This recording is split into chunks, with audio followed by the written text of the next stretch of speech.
The elderly man is expelled from his granddaughter's wedding. For wearing simple clothes, they barely knew that he was the owner of the place. The May sun shone a golden light over the farm of the acacias rubras, turning each leaf and flower into a sparkling jewel. The bubble was intense. Sophia, the bride, radiated a nervous happiness, while her mother, Clara, and her father, Roberto, supervised the last touches of a party that promised to be the social event of the year in the small town of Vista Alegre, Equisa, in the region. The farm, with its imposing colonial house, lawns that stretched out like an emerald carpet, and a serene lake mirroring the sky, was the scene of the dreams of any bride. Renting it, said Boca Pequeña, would cost a fortune, an effort that Roberto, a successful bank manager, made an effort to give his only daughter the marriage she deserved. Clara, elegant in a griffin dress, fluttered between the arrangements of flowers and the impeccably placed tables, the cell phone glued to the ear, solving 1,000 little unforeseen problems with Veronica, the renowned ceremonialist hired by the capital. Veronica, dear, the reminders of the godparents have arrived. And the violinist? I need everything to be beyond perfect. Lucas's family is so demanding.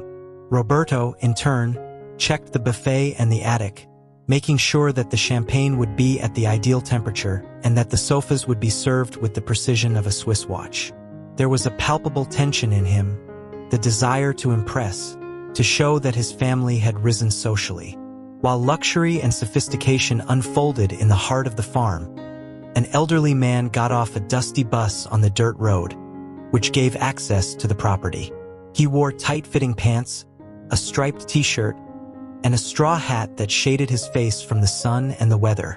On his feet, worn boots, covered by the reddish dust of the road. He carried a small cloth bag and in his bare hands a wooden box carved with emerald, a gift for his granddaughter. It was Benedito, Clara's father, Sophia's grandfather. It had been a few months since he had seen his daughter in Genro, and almost a year since he had met Sophia. Life in the big city absorbed them. He lived in his place further inland, a simple place, but one that he loved. When Clara called him weeks ago, talking about the wedding at the Acacias Rubras farm, a name that sounded vaguely familiar, he was immensely happy. How good, my daughter. It's a beautiful farm. Isn't it? Near the river, you said? Yes. Wonderful, father. A very expensive place. A dream. You must come. Sophia asks so much. Benedito promised he would come. He was not a man of luxury, but his granddaughter's wedding was sacred. He imagined a beautiful party, yes, but perhaps not the magnitude that awaited him. The Acacias Rubras farm, he vaguely remembered, was one of the largest properties that he inherited from his parents, one that he rarely visited, preferring the peace of his more modest and productive corner. There was an old housekeeper who took care of it, a so-called Case Moreau. For years he did not go to the main house, which was closer to the river, and according to what he heard, it was being rented for events. It must be there, he thought. He walked 2 kilometers down the road to the imposing gate of the farm, where uniformed security looked at him from top to bottom with distrust. No, Grandpa, lost? One of them asked, the tone between the condescending and the impatient. Good afternoon, my son. I came to my granddaughter Sophia's wedding. I am Benedito, her grandfather. The security guards looked at each other. That man in those clothes, the bride's grandfather? Improbable. Look, sir, I think you've been mistaken for a party. This is a private reception, very exclusive. No, it's right here. Sophia, daughter of Clara and Roberto. After some insistence and the mention of the full name of the bride's parents, one of the security guards, against his will, called the ceremonialist's team. Veronica, there's a little man here at the door, very simple, saying he's the bride's grandfather, a guy named Benedito. What do I do? Veronica, at the height of the crisis of floral arrangements, sighed with irritation. The bride's grandfather? Impossible. Sophia's parents, on behalf of her mother, are already deceased, and the groom's family are staying at the best hotel in town. There must be some beggar who wants to take advantage of it. Send him away nicely but firmly. I don't want any problems." The security guard hung up. "Look, my friend, there really isn't any Benedito on the list of close guests. You'd better look for your way back." Benedito felt a hint of confusion and sadness. There wasn't. How so? But, stubborn as a good peasant, he decided he wouldn't be barred at the door. He knew those lands like the back of his hand. He went around, through an old steel mill that surrounded the living fence, and entered the property through a trail that only the ancients knew, one that would lead him straight to the backyards of the house. His heart beat hard, not because of the effort, but because of the strangeness of the situation. As he emerged from the trail near the external kitchen, where a frenetic hustle of cooks and waiters prepared delicacies, Benedito was immediately intercepted by a sub-manager of the buffet, a man with a frown on his face and a stern look. "Hey, sir, what are you doing here? This area is restricted. I just wanted to find my daughter, Clara, or my granddaughter, Sophia." Before I could finish, Donna Irene, the bridegroom's mother, an imposing woman, covered in jewels and with the air of someone who chewed sour lemons, appeared like a fury. She had heard the commotion in the kitchen and came to check. When she saw Benedito, her nostrils dilated. "But what is this? Who let this homeless man in here?" "Veronica, security, get this man out of here immediately." How awful. Imagine if the guests saw a figure like that strolling around the party. Veronica came running, her face red with stress. "Oh heavens, you again. I didn't tell you to let me know at the door. This is a private property. You are invading." "But I am the grandfather of—" "Shut up," said Donna Irene. "We don't have time for your lies. Security, take him away, and this time make sure he goes far away from here." Two more robust security grabbed Benedito by the arms. He didn't resist. The pain of humiliation was greater than any physical strength he could have. The wooden box fell from his hands, sliding on the stone floor, revealing a small wooden bird perfectly carved. No one noticed. "Please, my granddaughter," he murmured as he was dragged out, passing by the luxurious gardens, by the guests who were arriving in their imported cars and party costumes, throwing him looks of disgust and strangeness. Clara, from afar, saw the small tumult. She saw the face of an elderly man being driven out. "What was that, Veronica?" asked when the ceremonialist returned, choking. "Nothing much, Donna Clara. Just an old beggar who infiltrated. We've already solved it. Don't worry about anything." Clara felt uncomfortable, a fleeting image, but the urgency of the moment, the arrival of the bride's parents, the need to be impeccable, everything conspired for her to move away from the feeling. "It must be something in my head," she thought. Benedito was left on the side of the main gate, the sun now strong over his unprotected head, as his hat also got lost in the confusion. The dust of the road rose with the wind, and the sound of the elegant music that began to flow from the farm seemed like a zombie.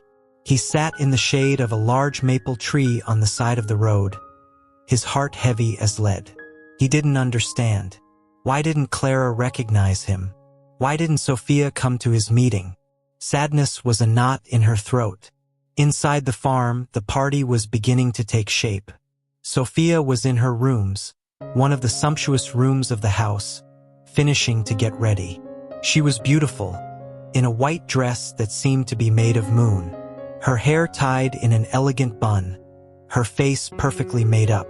But there was a little wrinkle of concern in her forehead. "Mom, has Grandpa Benedito arrived? I haven't seen him yet." Clara, who was coming into the room to help with the veil, hesitated for a fraction of a second. "Dear, not yet. You know how your grandfather is. He must have been late with something at the site. But he will come, for sure. Don't worry," Sophia didn't convince herself. His grandfather was not late for important commitments, he promised him. There was an anxiety growing in his chest. The ceremony was scheduled for sunset on the lawn in front of the lake. The guests settled down. The orchestra tuned the instruments. Roberto walked from one side to the other, checking if his father-in-law had arrived. A slight concern began to arise in him too, although he was not particularly close to Benedito. It was then that a small crisis set in. One of the energy generators that powered the scenic lighting of the garden and the band stage began to fail. Veronica was on the brink of a nervous attack. "We need someone who knows the facilities. The landlord. Where is the landlord of this farm?" One of the oldest waiters, who was from the region, rubbed his head. "The main landlord, Mr. Case Moreau, is not here today, Mrs. Veronica. It seems he took the day off because of the party. But he said that the Real owner might appear, a man named Benedito, he who knows all this here like no one else." Veronica stood up. "Benedito? What was this man like?" "Ah, a simple little man with a straw hat, a farm outfit." Veronica's blood froze. She remembered the old man she expelled. Mrs. Irene, who was nearby, also heard and became pale. Sophia, who was leaving the room at that moment, ready to meet her father at the entrance, heard the description and mention of the name Benedito. "Grandpa, are you talking about my grandfather? A simple man with a hat? Is he here? Where?" The expression of panic on the faces of Veronica and Mrs. Irene was all the answer Sophia needed. "What happened?" she asked, her voice suddenly cold. "What did you do with my grandfather?" Veronica began to stammer. "Sophia, dear, there was a misunderstanding.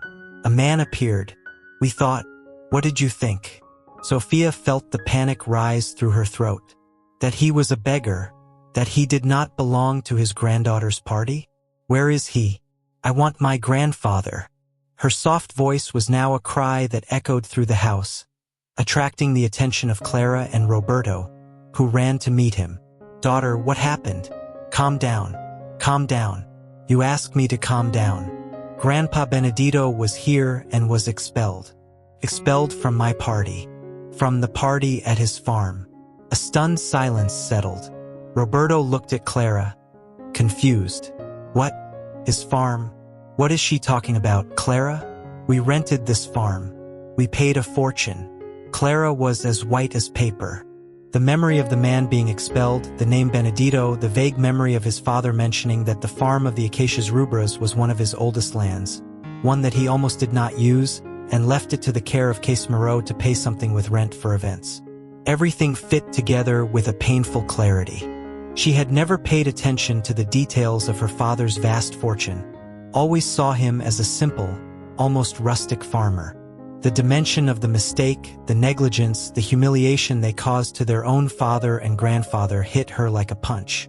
"Oh my God, Roberto, Sophia, it's true. This farm is Dad's. I didn't realize it. Speaker 2. He is the owner." The revelation fell like a bomb. Veronica wanted the floor to open. Donna Irene seemed to have shrunk. Speaker 1. Roberto was open-mouthed, alternating the look between the wife, the daughter, and the subtleness around, who now had a very different owner than he imagined. Sophia did not wait. She raised the bar of the bride's dress and ran out of the house. "Grandpa! Grandpa Benedito!" Her parents followed her, tripping over their own emotions of guilt and shock. Some of the closest guests who heard the ruckus also accompanied them, curious and apprehensive. The search began frenetically. Securities were mobilized, now with a desperate urgency. The waiter who mentioned his Case Moreau remembered the broken box near the kitchen. They ran there and found the pieces of wood and the carved bird. Sophia took it, tears running down her face, her makeup blurring perfectly. "It's his. He made it for me." The image of his grandfather being dragged, the gift he brought with so much destroyed affection, broke Sophia's heart into 1,000 pieces. "We have to find him. Now," she ordered, her voice hoarse but firm. They split up, looking for the entire extension of the farm's social area. Finally, one of the security guards who had expelled him before spotted him in the distance, sitting under the erica tree on the side of the road. "There, it's him." They ran in that direction, Sophia in the front, not caring about the dress dragging in the dust. the hair starting to come loose from the comb. Benedetto heard the screams and saw the group approaching. He saw his granddaughter, beautiful as a princess, running in his direction. He got up with difficulty, his body aching, his heart even more. "Grandfather!" Sofia reached him, shooting herself in his arms, sobbing. "Grandfather! Forgive me! Forgive me! Please! We were so cruel, so blind." Benedetto hugged her tightly, the emotion taking over him too. "My granddaughter! My flower! What happened?" Clara and Roberto came right behind, suffocating and with their faces bathed in tears of remorse. "Dad!" Clara knelt down before him, holding his cold hands. "Dad, forgive us. I'm a horrible daughter. How could I not recognize him? How could I be so negligent, so dazzled by this stupid party to the point of forgetting what really matters? This farm is yours and we treat it like an invader." Roberto, the proud bank manager, was bent, his arrogance disfigured. "Mr. Benedetto, I have no words to describe how ashamed I am. I was a fool, a snob. You offered us the best and we paid you with the worst of indelicacies. Forgive us if you can." Veronica and Donna Irene came right after, both with deep expressions. "Mortification, Mr. Benedetto," Veronica began, her voice trembling. "I was unforgivable. I acted with prejudice and stupidity. There is no excuse for my behavior. I am very sorry." Donna Irene, who used to spit poison, now looked like a diminished figure. I also ask your forgiveness, Mr. Benedetto. I was arrogant and cruel. I judged you by your appearance and I was terribly wrong." Benedetto looked at each one of them. He saw the genuine regret in the eyes of his daughter and his granddaughter. He saw the shame in the face of Genro and the other women. The pain in his chest began to give way to a melancholic understanding. He was a simple man and his world, with its labels and appearances, sometimes forgot its essence. He shaved Sofia's hair, then Clara's. "Get up, my daughters. It's over. A misunderstanding. Painful one, but perhaps a lesson. I forgive you. What matters is the love that unites us. And today is the day of my granddaughter. Let's not ruin it with more tears of sadness." Your words, said with the humble wisdom of those who have seen a lot in this life, were like a balm. They returned to the farm, Benedetto now between Sofia and Clara, protected and revered. The news of the event and the true identity of the host spread like fire among the guests. Stares of astonishment, shame and admiration turned to the simple-clothed man. Roberto, wanting to redeem himself, insisted that Benedetto be taken to the best room of the house to refresh and change clothes, if so desired. Benedetto thanked, but said that his clothes were good, clean and served him well. He only asked for the hat back, which a security guard found near the kitchen. With the hat on his head and the wooden bird that Sofia fastened to the pocket of the shirt, he felt complete. The late ceremony, but loaded with an even greater emotion, finally took place. Benedetto entered right after the bride's parents, led by Sofia on one side and Clara on the other. Under the moved applause of the guests, he sat in the front row, in the place of honor that has always been his by right. During the party, after the waltz of the brides, Roberto asked for the microphone. His voice was hoarse. "Dear friends, family, today we make a terrible mistake. A mistake born of vanity, of haste, of prejudice. We had the honor of having among us, from the beginning, the true host of this wonderful party, the owner of this spectacular farm, a man with an immense heart and even greater humility. My father-in-law, Benedetto, grandfather of my daughter, Sofia." He turned to Benedetto. "Your Benedetto, on behalf of everyone who dismissed him, I ask once again your public forgiveness. Yours. Generosity in giving us this paradise for Sofia's wedding is something we will never forget. And I confess we did not know how to value as we should. We learned, in the hardest way, that true wealth is not in appearances, but in character, in kindness, in love. A toast to your Benedito. The applause was loud and sincere. Many guests made a point of greeting Benedito, of apologizing for crooked looks or indelicate thoughts. Donna Irene and Veronica were the first, reiterating their regret. Benedito, with his simplicity, thanked everyone. He was not a man of speeches, but his few words touched the ground. The earth, my friends, teaches us that everything has its time to plant and reap. Today we reap a lesson. May it serve for us to look more at people's hearts and less at the clothes they wear. I thank you for your affection, and may my granddaughter Sophia and her husband Lucas be very happy. It is what this grandfather wishes most. The party continued, but the atmosphere was different. There was more human warmth, more truth. The ostentation gave way to the genuine celebration of love and family. Clara did not let go of her father's arm for a moment, relearning to see the extraordinary man behind the simple figure that she almost allowed the world and herself to forget. Roberto spoke cheerfully with his father-in-law, discovering a wise man and with a knowledge of life and nature that he, with his bank charts, never dreamed of existing. Sophia, in her wedding dress, danced with her grandfather an old country song that he liked, both laughing and crying at the same time. The little wooden bird was now at his table of honor, the most valuable gift of all. At the end of the night, while the last guests were leaving, Benedito was sitting on the porch of the house, looking at the stars. Sophia leaned over to his side. "Thank you, Grandpa, for everything, for the farm, for forgiveness, for being the Lord." Benedito brushed his hair.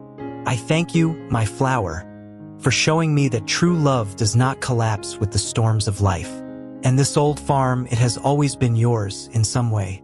Since you were born, I call it, in my heart, the refuge of Sophia. I am happy that it has served for such a special day, even with all this fright."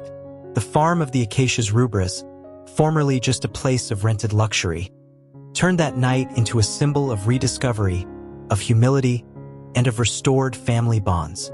The expelled grandfather will not only return to his place of honor, but will teach everyone a lesson that no money could buy, and that would certainly echo for many generations in the family.